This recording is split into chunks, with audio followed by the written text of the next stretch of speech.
Déléguer nos pouvoirs. Maintenant, les gouverneurs, en termes de gestion, ont la même autorité que moi devant le président. Sur le papier, nous leur avons communiqué cela. Maintenant, dans quelle mesure ils peuvent profiter de cette autorité que nous leur avons accordée dépend de leur capacité, de leur créativité et de la volonté et de la coordination qu'ils peuvent générer entre eux-mêmes et leurs organisations subordonnées. Ils s'en sont beaucoup servis et nous remercions tous les chers collègues. Monsieur Pezeshkian a aussi demandé aux 30 millions de personnes qui se sont sacrifiées pour l'Iran d'économiser de l'énergie. À notre cher peuple qui est maintenant prêt et présent, comme je l'ai dit ici, nous avons une simple demande, qu'ils réduisent leur consommation d'électricité et d'énergie. Actuellement, le sacrifice de nos chers concitoyens n'est pas nécessaire, mais il faut contrôler la consommation. Quel est le problème si au lieu d'allumer 10 lumières à la maison, on n'en allume que 2 ? Ils ont attaqué nos infrastructures. Ils nous assiègent pour que les gens deviennent insatisfaits. Et cette satisfaction, celle qui existe actuellement, se transforme en mécontentement. Comment pouvons-nous y faire face ? Nous ne devons pas permettre la création de situations susceptibles de provoquer le mécontentement de la population. Il s'appelle Massoud Pezeshkian, le président de l'Iran, qui demande à la population deux choses très intéressantes. Premièrement, il y a un changement dans la façon dont les affaires sont gérées en interne. Il leur donne davantage de marge de manœuvre pour que les gouverneurs dans différentes régions d'Iran puissent prendre leurs propres décisions en raison de la crise énergétique actuelle. Aussi sur l'alimentation, comme une crise de l'eau à Téhéran. Également une crise, évidemment, face à un conflit armé, dans lequel une partie de l'industrie que possède l'Iran. Une grande partie de l'industrie iranienne est tout simplement paralysée. Face à cette situation, ils en viennent même à demander de réduire la consommation. Cela fait partie des stratégies que suivent les Iraniens face au manque non seulement d'électricité, mais aussi face à une guerre dont on ne sait toujours pas jusqu'où elle ira. Pendant ce temps, l'OTAN commence à réagir à ce que fait Donald Trump à la présidence. Non, pas de manière positive. Je pense que l'OTAN doit rester unie. Je pense que c'est un élément de force que nous avons dans ce contexte. Je pense que nous devons travailler à la renforcer. Et je pense que nous devons travailler à renforcer le pilier européen de l'OTAN. C'est le travail que nous menons, évidemment, avec toutes les questions que vous connaissez concernant la défense. Le pilier européen qui doit clairement être complémentaire à celui des États-Unis. Mais vous savez ce que je pense. Je pense à l'unité de l'Occident, au rôle de l'Occident. Donc j'ai toujours cru qu'elle devait être renforcée. En attendant, Emmanuel Macron réagit à ce qui se passe là-bas en Europe. Écoutez ce qui suit. Dans les prochaines années, entre nos deux pays et au niveau européen. Parce qu'au fond, notre seul défaut à nous les Européens, c'est que d'une certaine manière, nous avons pardonné cette référence un peu française. Mais au final, nous avons fini par mal interpréter ce qu'était le doute cartésien. C'est un doute méthodique, ce n'est pas le doute de soi. Nous, les Européens, nous doutons trop de nous-mêmes. Pour les Français, venir en Grèce, c'est merveilleux. Nous nous sentons valorisés parce qu'on nous aime. Allez en France, là-bas aussi on vous aime. Mais nous, les Européens, devons nous aimer et avoir plus confiance en nous. Beaucoup plus qu'aujourd'hui, car nous avons de grands avantages. Alors ayons, d'une certaine manière, de la bienveillance envers nous-mêmes. Pendant ce temps, une étape clé est franchie en science. Une avancée dans la fusion nucléaire aurait été réalisée. À l'échelle mondiale, un chauffage du plasma à 100 millions de degrés pendant 102 secondes, cela a été réalisé en Corée du Sud. Le monde de la science continue d'offrir des avancées qui sont surprenantes. Les avancées de ces technologies auraient été rapportées maintenant avec un réacteur de fission naturelle exploité en Corée par l'Institut de fusion énergétique. L'Institut en Corée du Sud, selon l'Agence internationale de l'énergie atomique, l'AIEA, a réussi à faire en sorte que ce jalon, cette réussite historique, soit tout simplement surprenante. Selon eux, le chauffage du plasma à 100 millions de degrés pendant 102 secondes montre que cette chambre spéciale, d'une taille comparable à une pièce, détenait déjà ce record avec 48 secondes et l'a désormais porté à 102 secondes. Cela représenterait 7 fois la température du Soleil. Imaginez-vous 7 fois plus chaud que le Soleil. La fusion nucléaire est obtenue lorsque des atomes d'hydrogène se mélangent et fusionnent sous pression à des températures extrêmes. Ils assurent qu'avec cela, ils se libèrent des quantités radioactives, qui ne sont pas dangereuses comme celles de la fusion normale, disons, comme celles du combustible, en gros comme dans les centrales nucléaires. Celle-ci est plus puissante, mais sans les risques de radioactivité qu'une centrale comporte. Normal. Le plasma doit être chauffé à 100 millions de degrés et confiné dans des champs magnétiques puissants. Pour, selon eux, obtenir ce type d'énergie, sans que l'énergie ne touche les parois du réacteur. Ce défi est de mieux en mieux maîtrisé et ils assurent que ce sera essentiellement l'avenir de l'énergie infinie. Un sujet évidemment surprenant. Tu as sûrement entendu que nous avons annulé le voyage. Nous avons toutes les cartes en main. Nous n'allons pas passer 15 heures dans des avions tout le temps à faire des allers-retours pour remettre un document qui n'était pas assez bon. Donc, eh bien, on réglera ça par téléphone et vous pouvez nous appeler quand vous voulez. Encore une fois, nous avons toutes les cartes en main. Ils n'ont pratiquement plus d'armée, plus de dirigeants et on ne sait même pas qui ils sont. Je pense qu'eux-mêmes ne le savent pas. C'est fondamental. Alors, tu as vu ça? Dans ce message, Donald Trump révèle quelque chose de très intéressant. Parce que, voyez-vous, Donald Trump avait dit qu'il parlait avec l'Allah, celle qu'il savait être celle qui contrôlait l'Iran. Maintenant, ils assurent Tana que ni eux, ni même les Iraniens ne savent vraiment qui contrôle ce pays.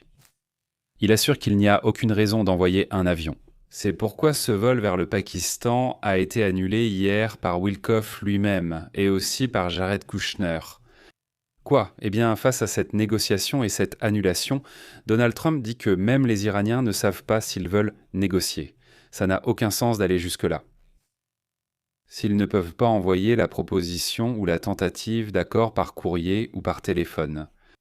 Pour l'instant, au moins, c'est bloqué.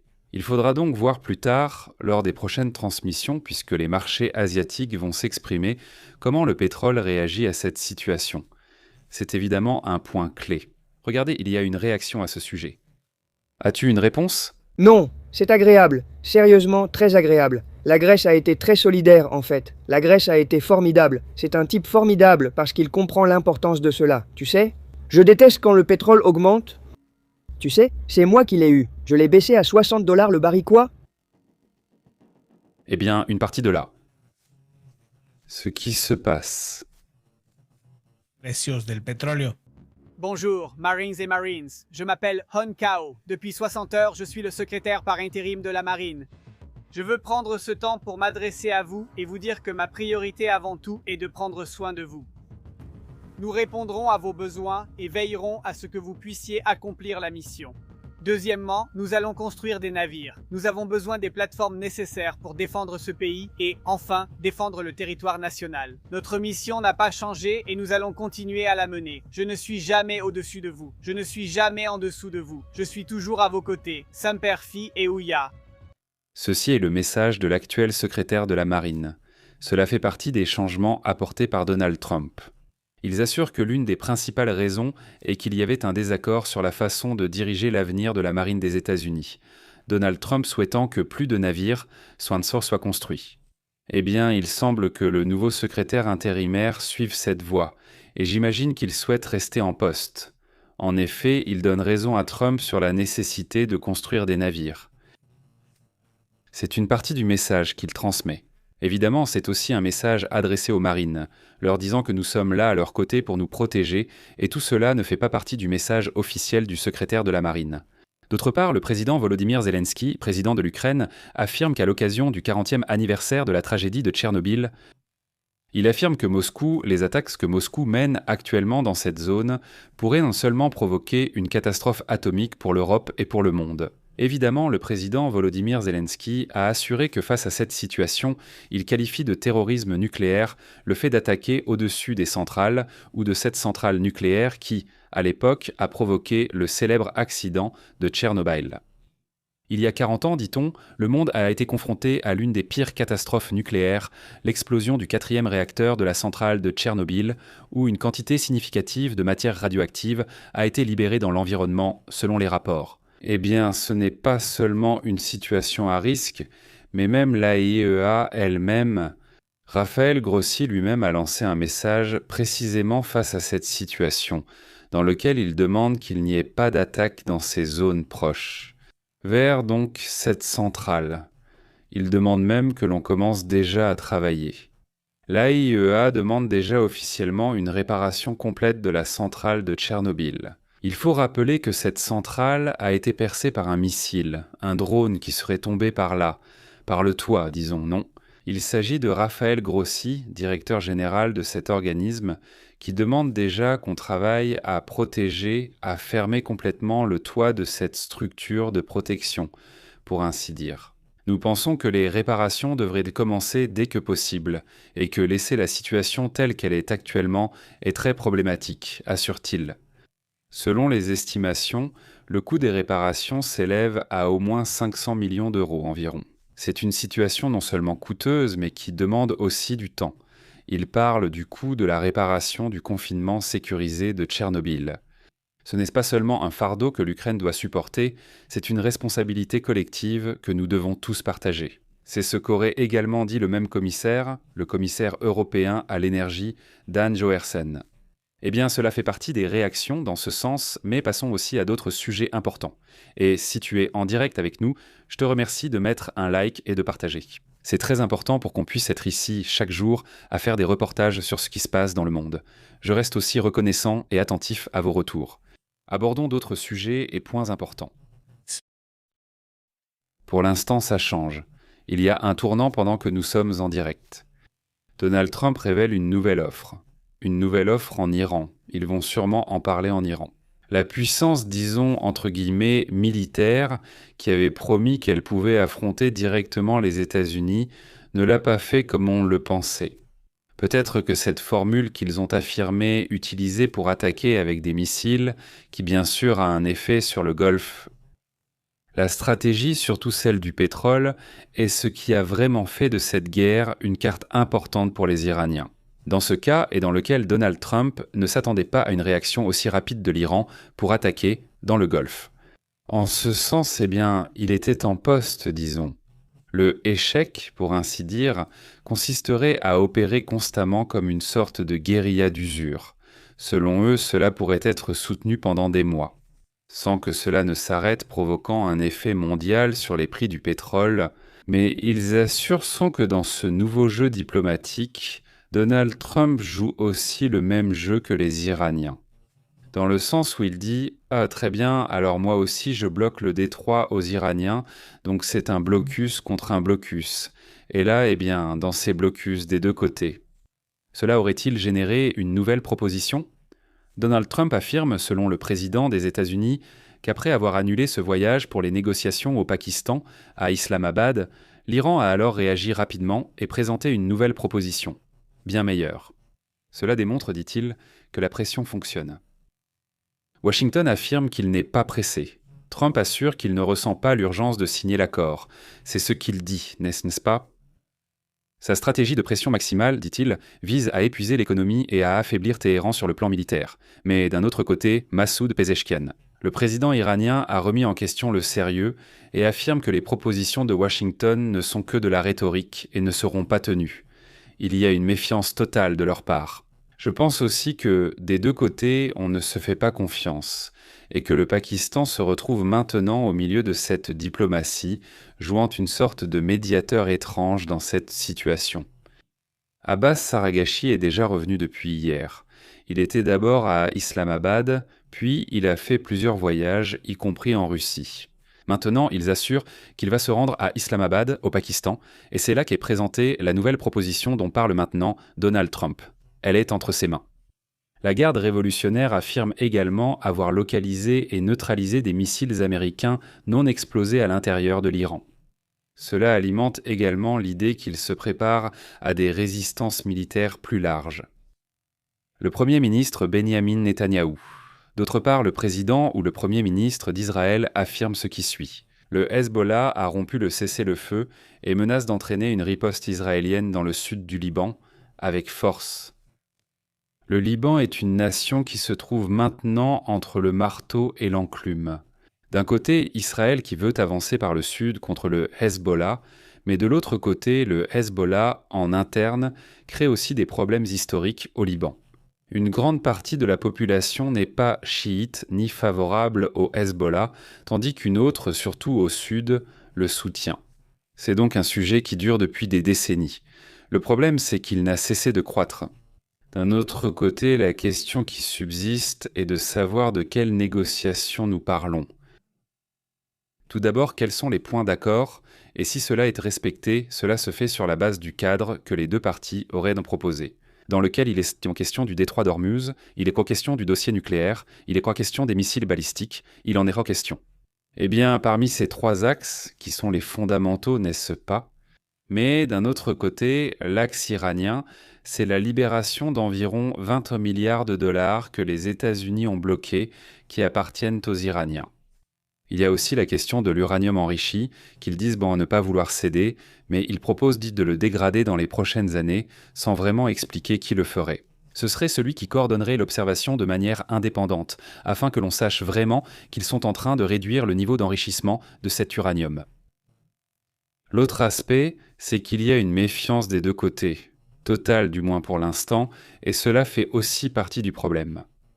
Mais bon, remarquez qu'il se passe quelque chose aux États-Unis concernant l'inflation, et aussi au Mexique. Regardez, en janvier 2026, on voyait que l'inflation au Mexique était légèrement à la baisse et celle des États-Unis légèrement à la hausse. Mais il faudra voir comment ça se termine, ou plutôt comment ça a commencé, en fait comment ça s'est terminé. Le premier trimestre et comment s'ouvre le trimestre suivant, c'est ce que nous vivons en ce moment, surtout en pensant à la hausse des prix au mètre. Ce que nous voyons, cette hausse qui était visible en janvier aux États-Unis, avait déjà un effet énorme au sein de la communauté hispanique. Aux États-Unis, où beaucoup de gens, ne peuvent pas soutenir leurs propres proches. C'est-à-dire cette personne qui veut envoyer de l'argent, mais qui doit aussi payer. Le loyer tout de suite, et le loyer a augmenté, tout a augmenté, donc ça a été compliqué. Aux États-Unis, la plus grande économie du monde, enfin à peu près au même niveau que la Chine, disons, des milliers de familles hispaniques entreraient dans une phase critique. L'argent ne suffit tout simplement plus et les priorités sont en train de changer par la force des choses. L'inflation, le loyer, l'essence, la nourriture sont en train de redéfinir la vie de millions de personnes. En ce moment, l'inflation aux États-Unis, pour les hispaniques, ou pour ce que dépensent les hispaniques, dans les envois de fonds, les loyers, l'essence, tout. Le sujet a poussé ou a obligé des milliers de familles hispaniques à prendre la décision extrême de payer le loyer au lieu d'envoyer de l'argent et d'aider leurs proches dans différents pays d'Amérique latine. Selon ce qu'est l'IPC, qui est l'indice des prix à la consommation, les ménages auront besoin de 150 à 250 $ supplémentaires par mois pour maintenir le même niveau de vie qu'ils avaient il y a à peine un an. Le problème frappe durement les communautés hispaniques parce qu'une grande partie travaille à l'heure avec des revenus variables et sans stabilité financière. L'essence a augmenté de 18,9% rien que depuis le début de 2026. C'est déjà une hausse assez énorme. Le loyer reste aussi une dépense lourde dans des villes comme New York, Los Angeles, Miami, Houston. Les loyers ont augmenté entre 4 et 7%. Et soudainement, cela représente déjà entre 35 et 40% de la dépense totale d'une famille. C'est-à-dire le loyer est déjà cher, c'est déjà une dépense importante en soi, et il continue encore d'augmenter un peu plus. Eh bien, c'est difficile, il y a un choc économique, même émotionnel, pour beaucoup de familles, qui, dépendent de ces membres de la famille, surtout les personnes âgées et qui dépendent de leurs proches, de leurs enfants, de leurs neveux, etc., qui vivent aux États-Unis et leur envoient une petite aide. Des organisations latino-américaines rapportent qu'un ménage hispanique sur 3 a déjà dû retarder l'envoi d'argent et même emprunter pour payer le loyer. C'est un impact qui va au-delà de l'aspect financier. C'est un problème qui affecte les habitudes et qui ne se voit pas seulement aux États-Unis, mais qui commence aussi à être observé dans différentes populations d'Amérique latine. La question est, combien de temps cela va-t-il durer? Cette pression économique à court terme se résout. Tu te dis, bon, c'est passé. C'était juste un petit creux, mais ça continue. Mais si le problème s'étend, c'est là que vient la grande question. Qu'est-ce qu'on va faire face à cette situation, face à cette crise où la marge financière est très faible? C'est-à-dire, il parle de gens qui trouvent un autre travail en plus quand ils le peuvent, des choses de ce genre. Bon, juste une parenthèse ici, et je veux adresser un immense remerciement aux gens, aux utilisateurs, aux hispaniques qui sont aux États-Unis et au Canada. Parce que le travail que vous faites là-bas pour les familles qui ont des personnes âgées à charge est héroïque, vraiment héroïque. Je pense aussi que c'est très très important et que c'est bien, vraiment. C'est un travail énorme qui manque parfois de reconnaissance. Je ne veux pas seulement remercier pour cela, mais aussi pour le fait qu'il y a d'autres circonstances que nous voyons. De même, dans de nombreuses régions, du moins au Mexique, le développement technologique et la fabrication à un autre niveau sont fortement encouragés. On parle de voitures technologiques, etc. Et cela génère également un secteur important de spécialisation en ingénierie et dans d'autres domaines où nous voyons aussi ce secteur se développer, n'est-ce pas? Et comment?